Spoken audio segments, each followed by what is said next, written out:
All right, well, that was fantastic, and it's always a pleasure to congratulate and celebrate our award recipients and program participants.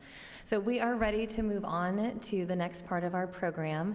So it is my pleasure to welcome again to the stage High-Tech Board Member and Chief Digital Officer of ThoughtWorks, Marcelo DeSantis. Hello, everyone. How are you guys doing? Are you awake? Listening, learning, connecting? Okay. So I have a reflection. I was listening to Christine talking about what we are doing with the next generation of leaders. So I want us to really give ourselves a round of applause, because we're building the next generation of technology leaders that is going to be propelling technology innovation across the world. So to each and all of them. Okay, so I'm really excited about leading the next conversation. Let me give you a little bit of background. Last year, High-Tech and ThoughtWorks have been partnering in building this series called Transform.ed. The idea behind the series was to create a platform for technology executives to share their experiences in leading transformation around their organizations, right? Each of you are at the driver's seat, and we wanted to create this space to get those real insights coming from real experience that are changing the game of your companies. We had the opportunity to interview more than 10 executives across different industries, from SC Johnson, M5 Alliance, Carlsberg Group, Harvard Maintenance, Grupo Bata, the White House, and the Home Depot. If you're interested in knowing about those interviews, please visit our brand new website at hightech.com. Sorry about that. So today, I'm formally closing the Transform.ed series, but with a live interview. I kind of got tired of Zoom calls, I have to tell you, right? I like to connect with human beings. It's much more powerful, right? So I'm going to be interviewing an extraordinary business and technology leader and an amazing human being.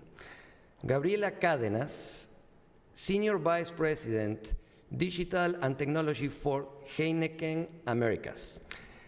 Gabriela is a technology and business executive with more than 20 years of experience in leading business transformation in global Fortune 500 organizations across many industries: consulting, telecommunications, financial services, pharma, and CPG.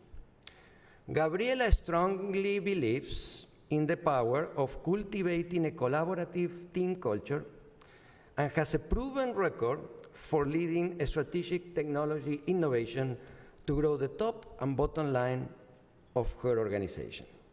Gabriela has been recognized, listen to this, with the High-Tech 50 Award twice, in 2021 and 2022, for her contributions to the technology industry across Latin America and beyond.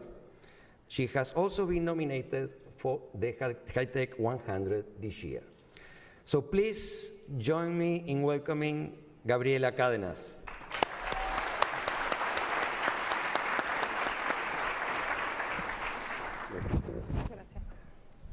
Okay. So it's Heineken, right? So I'm just looking forward to my beer, right? Yeah, where is it? I don't know. What are the beers? The most interesting thing of Heineken when I was talking to Gabriel is that they define themselves as a company that is obsessed about beer. Can you actually double click on that, please, for us? So yes, Heineken, second largest brewer worldwide. We are obsessed with beer, and beer not only around the liquid, which has to be perfect, and is perfect, but it's also around the experience behind every time you open a beer. So Heineken is obsessed with social interaction and social connections, and we all celebrate when we have a beer. So it's fun to be obsessed with a liquid that makes us happy. I will be the perfect employee, Gabriel, if you have any openings. So, Gabriela, tell us about your role at Heineken, and what kind of transformation are you leading with your team? So yes, my role is I would say, a still newly created function. We have been live for almost 3 years, so digital and technology. So we are in charge of driving the digital transformation, which is digitally transforming business processes to actually achieve the business results. When I say that we're newly created, Heineken went through a journey to actually recognize the value of technology. And now we say it in the company, everyone is technology. Everyone is now more engaged with technology, and we are business leaders with a passion for technology. Before, we used to be GIS, Global Information Systems. The typical IT function that was a supporting function, of course very expensive, as usual. We were always judged by cost, not by value. We were always probably very disconnected from the business and the business value, and that is what changed when we created digital and technology. And my role, I'm the digital and technology responsible for Americas, which goes all the way from Canada to Argentina. Excellent. And Gabriela, give us a little bit more of detail on that shift from cost to business value. How does it look in real life? What would you guys do differently? I think it starts, first of all, again, with the transformation from GIS to D&T, and that is how we call it, digital and technology, D&T. With that transformation is the recognition of the relevance of the function. So we ended the reporting line with finance, and we became a separate function. It might be a subtle change, but it's transforming the way that interaction goes. Mm-hmm. We have a seat on the table. Our chief digital officer reports to the CEO. I report to the CEO of the region. I don't report to the CIO or the CDO. I report to the CEO of the region.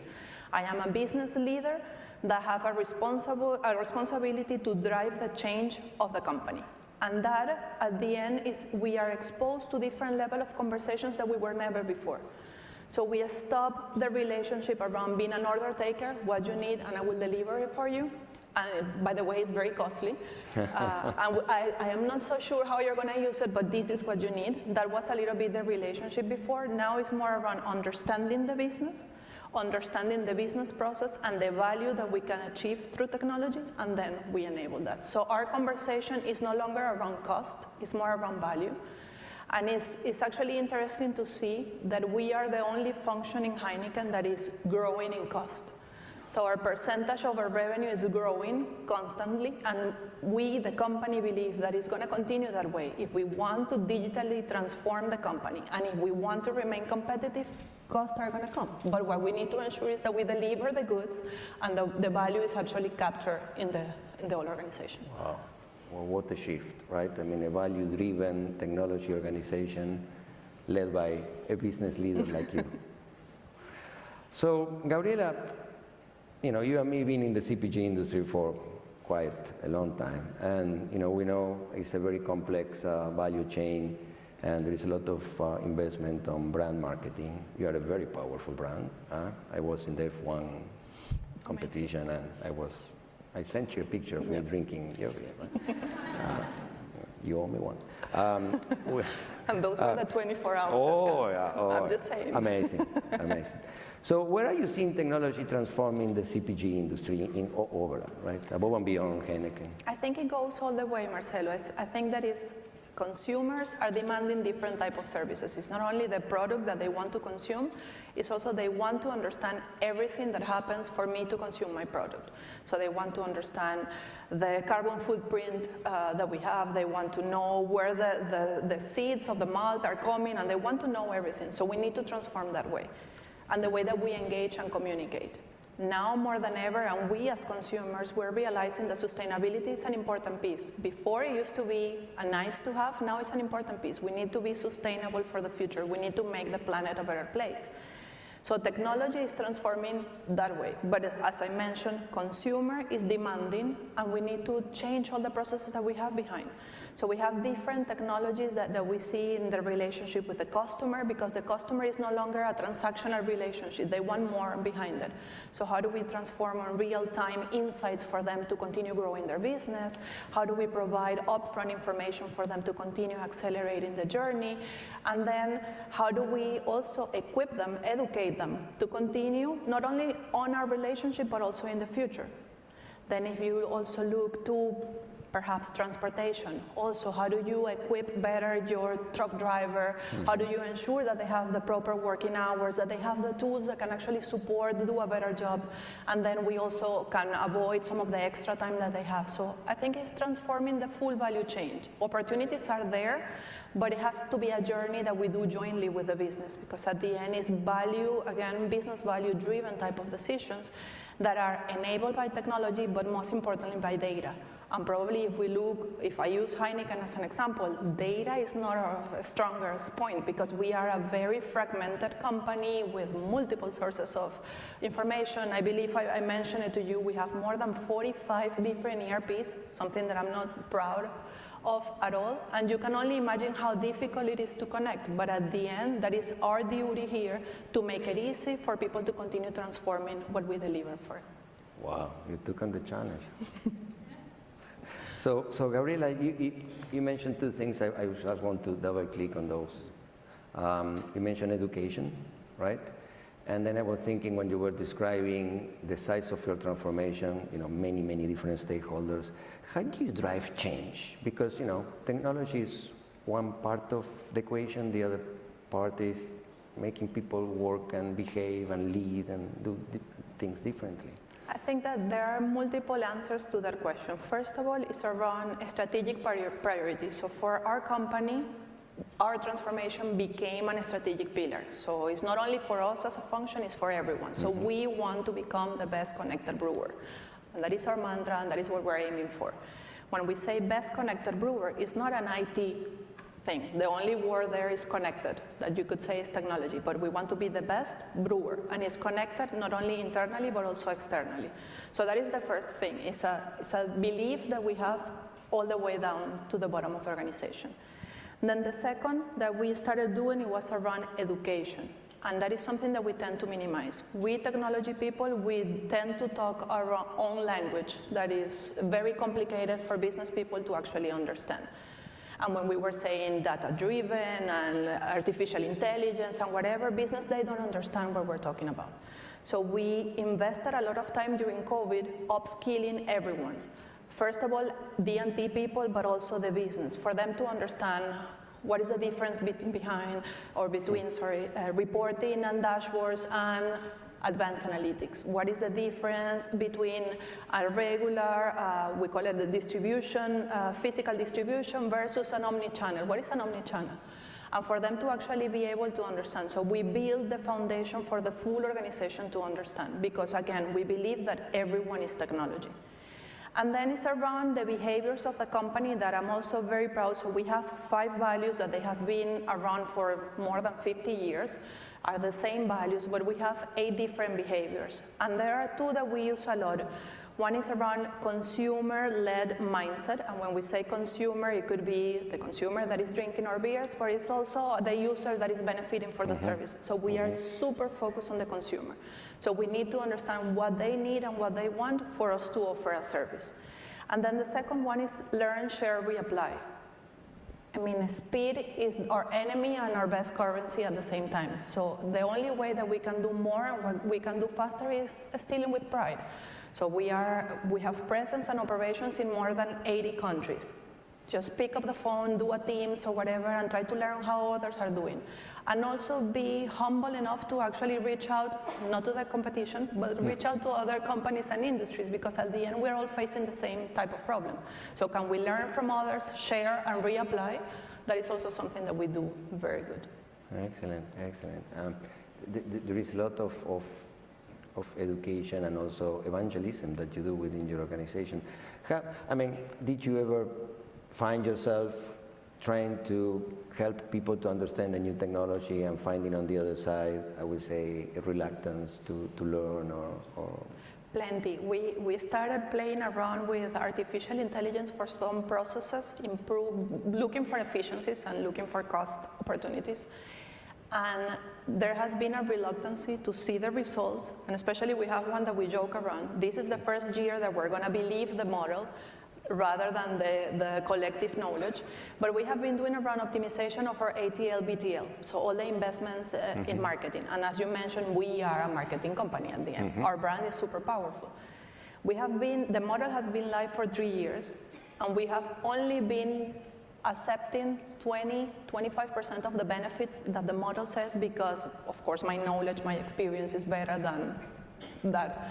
Now we are starting to see, and the trust is starting to be there with very small sample here and there as they start to prove and they see that the machine is doing better than what you do. We also did it with the financial closing. Even though we have 45 different ERPs, using AI, we actually started simulating how the closing of the month was going to be. And of course, there was a heavy rejection from the CFOs of all the different operations saying, so what is my experience and all that. Now, instead of using what is the lever as a threat, they're using that as an opportunity to actually focus on different areas, and that is part of also. So it's a lot around educating. It's around also letting them know that technology is not a threat. It's not like you're going to get fired for it, but you need to use that and then add a different value. So you need to elevate your profile all the time. Otherwise, you're going to become obsolete. Wow. I mean, you make happy your CFO. I mean, that says a lot about your leadership, I tell you. So, Gabriela, let's change the angle of the conversation. Tell us, how was your journey as a female executive technology leader? I think that is a different or a difficult type of question. So I'm originally from Venezuela, Maracucha, no de Caracas. So Maracaibo is a city that was always ruled by oil. Oil industry was super huge in my country, but in that city, most important. I grew as a hija del petróleo. My dad used to work on the oil industry, so I was studying because I was going to become an oil professional. But then, of course, all the situation happened and whatever. So I'm not going to get there. So here we are. So in our case, looking for a better opportunity, we decided to have, and when I say we, it's my husband and I, we decided and we took some risk around my career. So early in my career, I was looking for an opportunity outside of the country. So yes, different industries, different things, but as Patty was mentioning before, being a female, being on technology, then it's like, what are you doing here? You're a blue dog walking around, so what do you do here? So then I got the opportunity to actually move out of Venezuela with Mondelez. But that opportunity, it was moving to Cali, Colombia. So we moved to Cali, but that gave us the challenge as a family, who is going to work? Are we following your career or what do we do? Because at that time, the visa that my husband was getting, it was not allowing him to work. Mm-hmm. So that was a decision. So we are still a different type of family. I am the supporting mom, he's a stay-home dad, and we have two wonderful kids that are trying to defy every day like the cultural biases that we have. That is from the personal point of view. So how do you deal with that different type of mindset, and how do you start engaging conversations that actually you get a voice, that you are heard, because again, we speak a different language than the rest. We talk around servers and hosting and network and what? At the end, for most of our users, technology is just a given. It's like water and light. I mean, it has to be there. Mm-hmm. I'm only going to get concerned when it doesn't work. Otherwise, you do your thing and don't come back. So actually, I mean, I started to learn that being capable on technology, it was good for me, but it was not going to take me anywhere. Because if I didn't build a relationship where I could communicate and be understood in a language that my audience will understand, that was not going to get me anywhere. What event did trigger that insight in your career? And the moment in which you found yourself like, yeah, I'm doing this well, but I need this other side of the thing. It was one time, I think it was 2009. It was the middle, I was still living in Venezuela, the middle of the crisis. Mondelez had acquired, or Kraft had acquired Cadbury at that time. And we were talking around the integration of the two businesses at the same time. And even though whenever they look at technology, they were looking to how do you merge that thing, I don't care. But I knew that we were taking wrong business decisions for Venezuela just for the fact of following something. So being able to actually get a voice, and at that time I was still very young and trying to get into my boss's head and try to influence, I understood that my story around technology was not going to get me anywhere. So it was more around listening to him, what his concerns were, which was ensuring the volume, ensuring the revenue, making the merge work, and that was for me like the trigger. So I started to get myself educated around finance, to be able to speak their language, to say my message, and that was like the trigger for me. Wow, wow, what a shift. So, I know we agree in some questions, but since you didn't bring me a beer,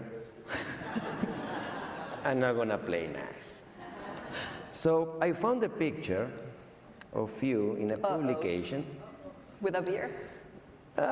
You see now. So let me share that picture with you. I know. So what is the story behind? I think you mentioned when you were introducing me, I think that one of the things that I really try to do every day is to leave a legacy behind and make sure that all the actions that I take are actually building a better world. And I know it sounds cliche and it's like a Miss Venezuela type of a speech, but yeah, I really really think that we all can make a difference and we are all role models. That picture there, it was an opportunity while working in Mondelez. We used to sponsor, still do, some of the cocoa farms. So Mondelez produced chocolates like Milka, Cadbury, and some other Belgian chocolate. And that was a volunteer work that we did in Ghana. I was in Ghana for close to 3 weeks, where we were there first to understand the farming process and understand how the communities work, but then also to educate them in very basic type of skills. Building a business case, how do they marketeer their work, how do they negotiate with the unions, how do they do all that.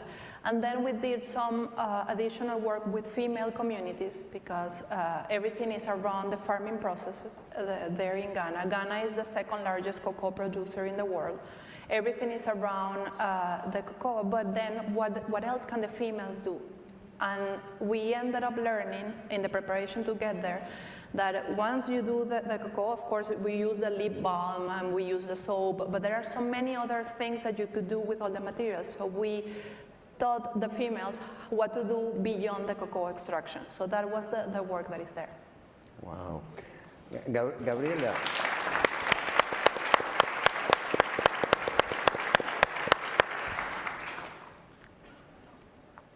I'm sure the experience maybe changed your perspective in many aspects. If you have to choose one thing that changed after this trip for you as a leader?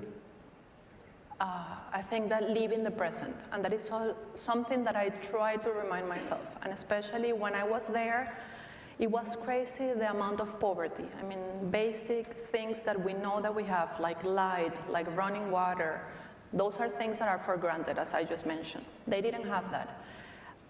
But they were so happy, so grateful, so full of energy. And it's not like they don't care. They're prepared for a future, but they enjoy the today. They don't take today as a given. It's a present.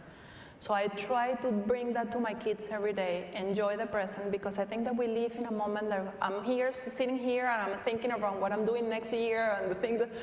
So I think that is the biggest thing. And it's also, leadership also is focusing, yes, you need to keep an eye on the future, but focus and enjoy the present. Enjoy the present. I guess you remember what Tim Campos, CIO of Apple, said yesterday about similar topic, right? Interesting. Let me tell you something. Yesterday, we were talking about generative AI, right? So you're not going to escape a question about generative AI, right? Sorry about that. So what are your thoughts about the technology, and are you planning to use that technology in Heineken? We have been experimenting very cautiously. As I mentioned, yes, before we were doing AI, now we are bringing the generative AI, but still very cautious around the ethical challenges and risks that are there. We don't want to do anything that for the sake of winning today is probably going to bring us, not only us as a company, but the full community and society, a problem for the future. So we're playing around, but very, very cautiously on what we do and how we do it. Excellent, excellent. There are many female technology leaders, or they're aspiring to grow their careers in business and technology in this room and in our virtual audience. What would be your advice to them? I think that we are in a function or in a career path that is a male-dominant function. And I'm super happy to see today that we have here probably 30% representation, but it's a lot compared to where we come from. I think that probably, and also being Latina, I think that I have like 3 main advices. The first one is be proud of who you are and stay true to your values. I'm from Venezuela and I'm happy where I come from and I'm happy of the journey and I'm proud of my people as well. So I don't change myself just to fit in the model. Probably the second one for females is dare to say yes. Unpack your fears and say yes. Most of the time we are the first one saying no and not even trying because we think that we don't deserve it. Just dare to say yes and dare to try. And the last one, I think it will be around find your allies, find who can support you in the journey, also become an ally, that is also something very important. Mm-hmm. But always identify your supporting network, and your supporting network is not only inside your home and your families, but it's also this type of familia. There is someone there that is living something similar, just use that network as well. This is a supporting network, right? This is a supporting network. This is the way. No.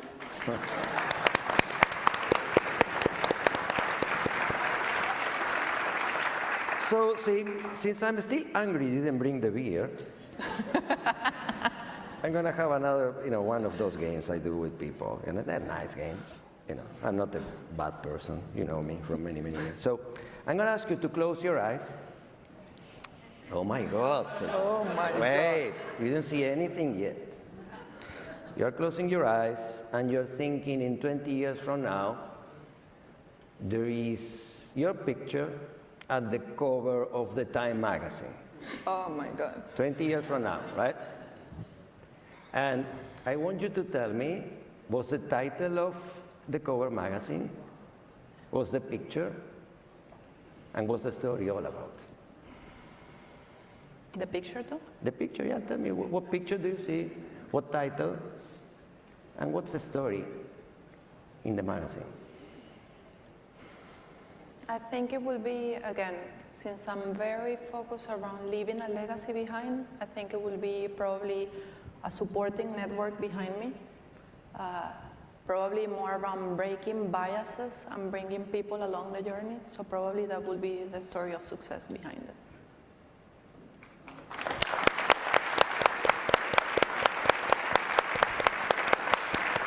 So probably like taking a selfie here. We can do that. We can do that.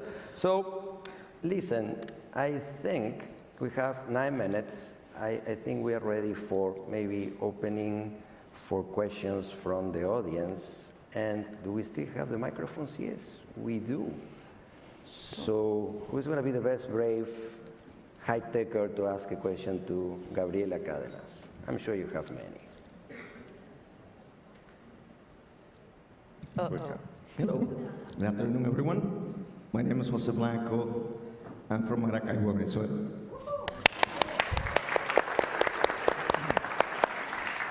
I'm an SVP with Wells Fargo as well, Director of Information Technology. Thank you. Gabriela, what's your recommendation to the youth at this point in time in your career? I think that, when I look at my kids, 13 and 15, they're growing up in a very difficult age. The amount of distractions and everything that they have, and of course the dangers that are behind. But I think one of the things that concerns me the most around this age that they're growing is they are used to the easy path. And probably not daring to try again, to fail and try again. They feel, probably the youth, they feel like they just deserve it because they were born. And I think that is something that we also face as leaders. How do we ensure that we keep on building that culture around meritocracy, effort, continuous learning, trying and evolving and making sure that you have a path? And also, how do we help them? How do we bring the opportunities for the long run, not just for the today and the experience of today, but also for the journey in the future? I think that is the biggest challenge. At least I have it as a mom. Gracias, me escuchan.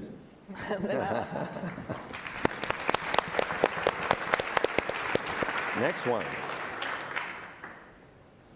Hello, my name is Brian Gomez. I'm a senior at Cristo Rey High School.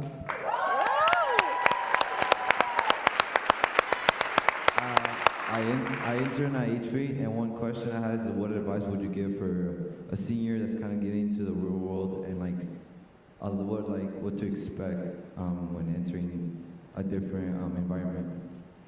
I think that probably, again, my best advice would be continue educating. I think don't minimize the power of education.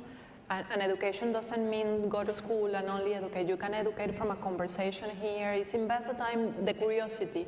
Just make sure that you nurture all the time that curiosity that is going to be shaping your path and enabling you for a better future. So it's have that curiosity always with you. Dare to question and dare to try. Okay. Thank you.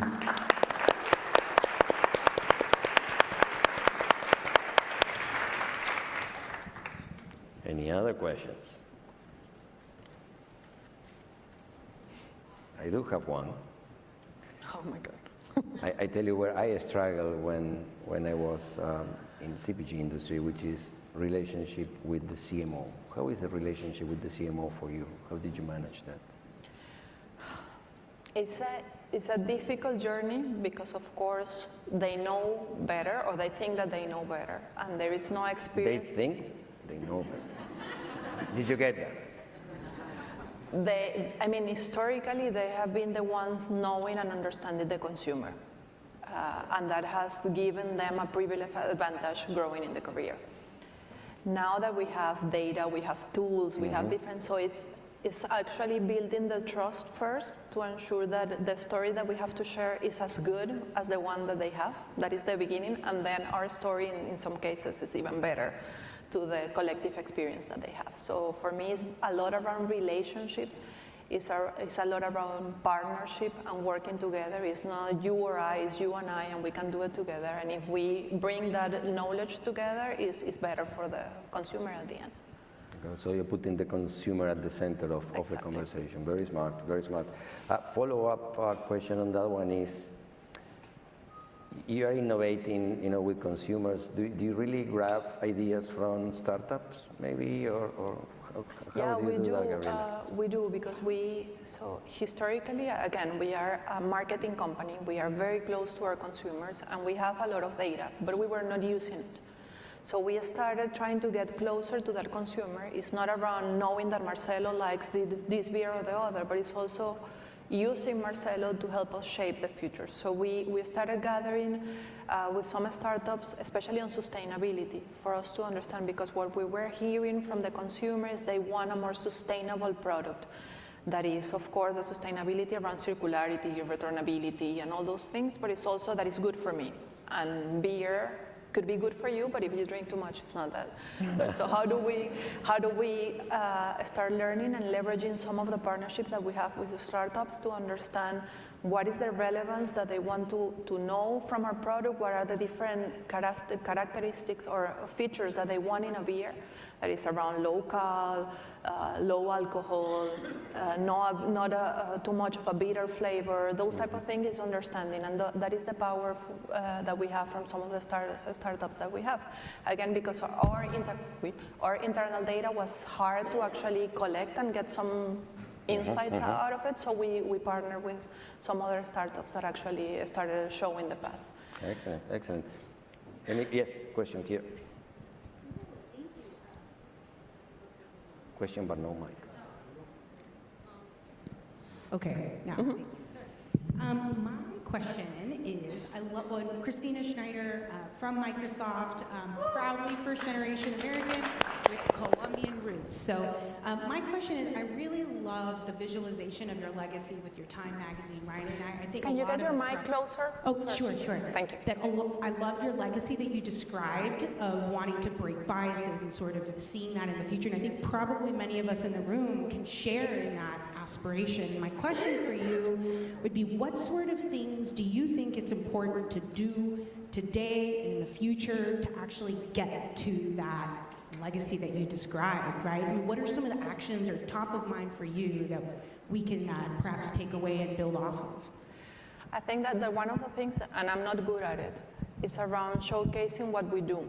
I think that we have been listening a lot, we Latinos, and we believe that we're here due to grace, and we try to play it very low and not generate too much fuss around us because we are not sure if we deserve to be here, yes or not. And I think it's around having these type of networks that we can showcase a lot of what we do, that we can tell our story, not only to us Latinos, which is important, but also start showing beyond these walls what we're doing. I know someone that did this, and I know someone that did that. And as I mentioned, it's not only identifying allies, but also being an ally that will support others. And I think that if we spread the word, we can reach more higher than what we currently do. Thank you. But I'm not good at it. And we have one more. Hello, my name is Ana Parravera. I'm from Caracas, Venezuela. Muy bien. And I have a question for you also about the legacy and the idea of you leaving this behind you. So my question for you is, what was your dream as a little girl growing up in beautiful Venezuela? And is it related to this legacy that you have now? Or is this idea of a legacy something that you developed later in your career? I think that legacy, it actually shaped as I grew. I mean, I understood what legacy means, before not, but I think I have always been inspired around helping others. And I was telling Fabi on my table before, my dream when I was young, I wanted to be a psychologist because I wanted to help people. I wanted to be able for people to express themselves and for me to help them achieve what they wanted. I was not allowed to study that. Because at that time my dad said you need someone that will actually, some career that is actually going to pay your bills. So don't do that, you can do that on the side. I mean, that was the 80s, so that's the way that he thought at that time. And that is how I became a system engineer. And the reason behind it is because I thought that I could transform process that will make someone's life easier. Somehow, something that you can automate, something that can speed up the process, but it's always with that in mind, helping others to do better. Gracias. De nada. And we can take one more. Let's take one more. Okay. I know you guys are looking at me and you're like, Kelly Francis, get off the microphone. Bear with me. We have a group of 5 high school students from Cristo Rey, San Jose, here with us today. I would like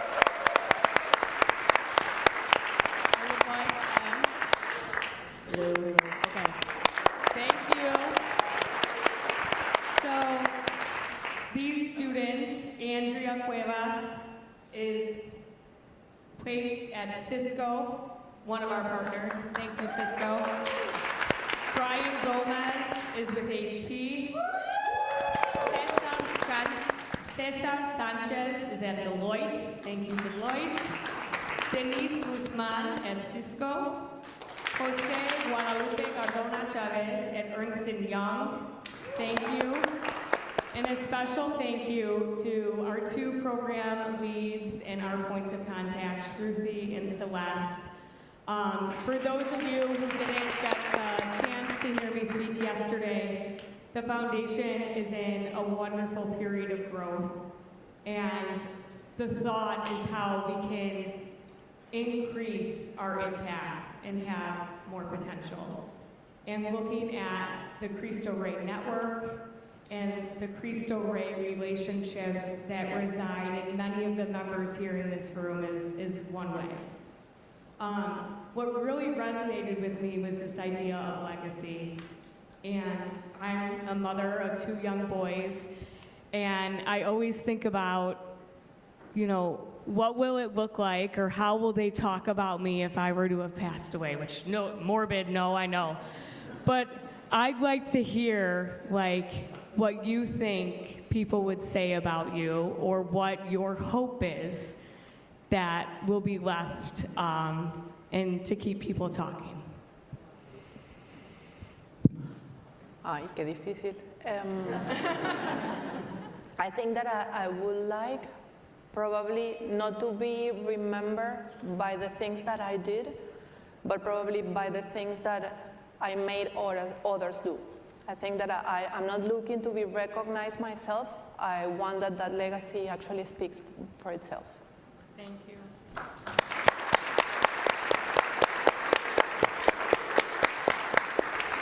And unfortunately, we ran out of time. I would love to stay here, talking about more things, What a great conversation, super inspiring. Let me tell you, since you asked for my consumer input to your marketing strategy, I have an idea. I am a leader. I am obsessed with beer. What do you think? It rhymes, right? Yeah, it goes. Gabriela Cadenas. That's why you're not on marketing. Boom. Gabriela Cadenas, SVP Digital and Technology, Heineken Americas. Thank you very much. Gracias.